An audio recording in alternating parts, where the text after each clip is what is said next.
Maintenant qu'on a vu la réfraction en classe et puis en laboratoire, qu'on a expérimenté ce qui arrive avec la lumière lorsqu'elle passe d'un milieu transparent à un autre, on va être en mesure maintenant de résoudre certains problèmes qui vont nous être présentés, puis d'appliquer la loi de la réfraction qu'on a vue en classe, qui est N1 sin θ1 égale à N2 sin θ2, qui nous dicte le comportement que la lumière va adopter lorsqu'elle passe d'un milieu transparent à un autre.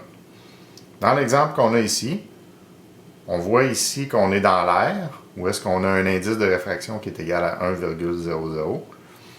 Puis ensuite, notre rayon incident va passer de l'air à un milieu, ici où l'indice de réfraction qui est égal à 1,50, qui en fait serait une vitre. Puis ensuite, on a de l'eau ici, où est-ce que l'indice de réfraction est égal à 1,33. On pourrait penser à un exemple où est-ce que, bon, c'est de la lumière qui passe à travers la vitre d'un aquarium, puis qui ensuite va aller se propager dans l'eau. Ici, le premier renseignement qu'on m'a donné, c'est un angle. On voit que c'est l'angle qui est formé entre la surface de la vitre et le rayon incident. Alors tout de suite là, la première chose que je vais faire, c'est venir me placer une droite normale, parce qu'on sait que les angles d'incidence et de réfraction vont devoir être mesurés entre le rayon incident ou réfracté et une droite normale.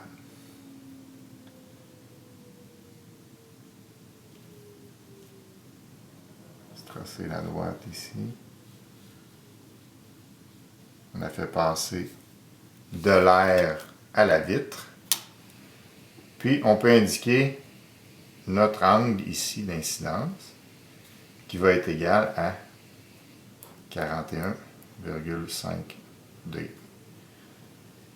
Donc 41,5 degrés plus 48,5 vont nous donner 90 degrés. Maintenant que je connais mon angle d'incidence, qui va être θ1, pour ce premier cas ici, et je connais mes deux indices de réfraction, je suis capable de venir déterminer l'angle ici de réfraction à l'intérieur du verre, qui va être représenté par θ2. Donc, on va commencer par isoler sin θ2, N1 fois sin θ1 divisé par N2 va être égal à sin θ2 et le sinus moins 1 de N1 sin θ1 divisé par N2 va être égal à θ2. Alors, sin moins 1 de 1,00 multiplié par le sin de 41,5 degrés divisé par 1,50 va être égal à 26,2 degrés. Ça veut donc dire que mon angle de réfraction va être égal à 26,2 degrés. L'angle entre la droite normale et le rayon réfracté va être de 26,2 degrés. 10, 20, 25, 26. On va y aller pour ça. Et puis, je peux tracer mon rayon réfracté comme ça ici.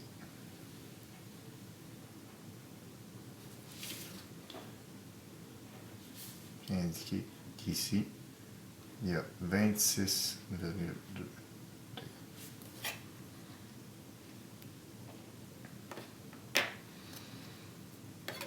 Ensuite, on va avoir un deuxième cas où est-ce que le rayon qui est réfracté de l'air au verre va devenir le rayon incident du verre à l'eau. Encore une fois, on va tracer une droite normale.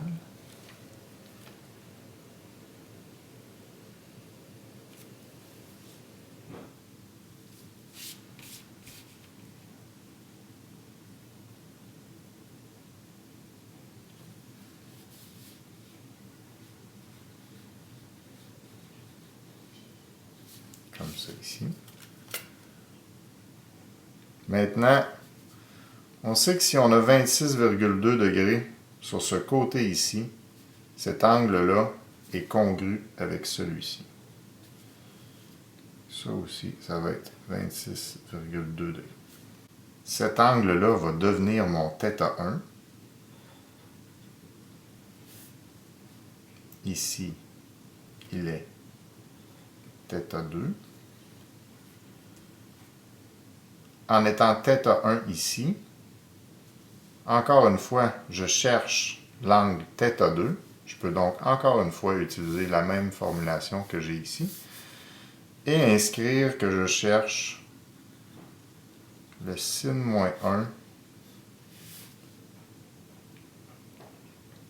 de 1,50 multiplié par le sin de 26,2 degrés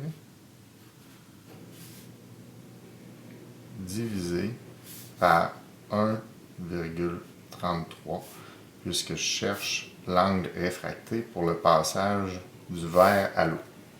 Et puis je vais trouver un angle de 29,9 degrés. On remarque ici que mon angle de réfraction a grandi par rapport à mon angle d'incidence.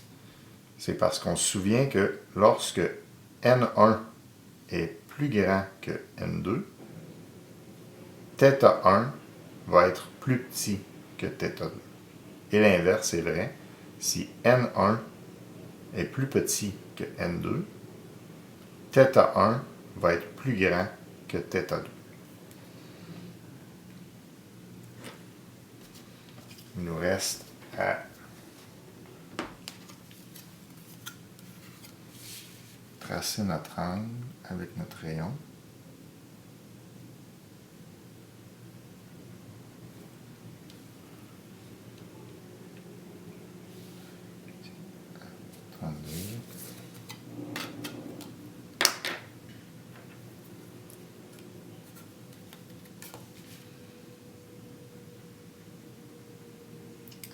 Ici, on va avoir un rayon réfracté comme celui-ci. Toujours indiquer la direction avec un angle ici de 29,9 degrés.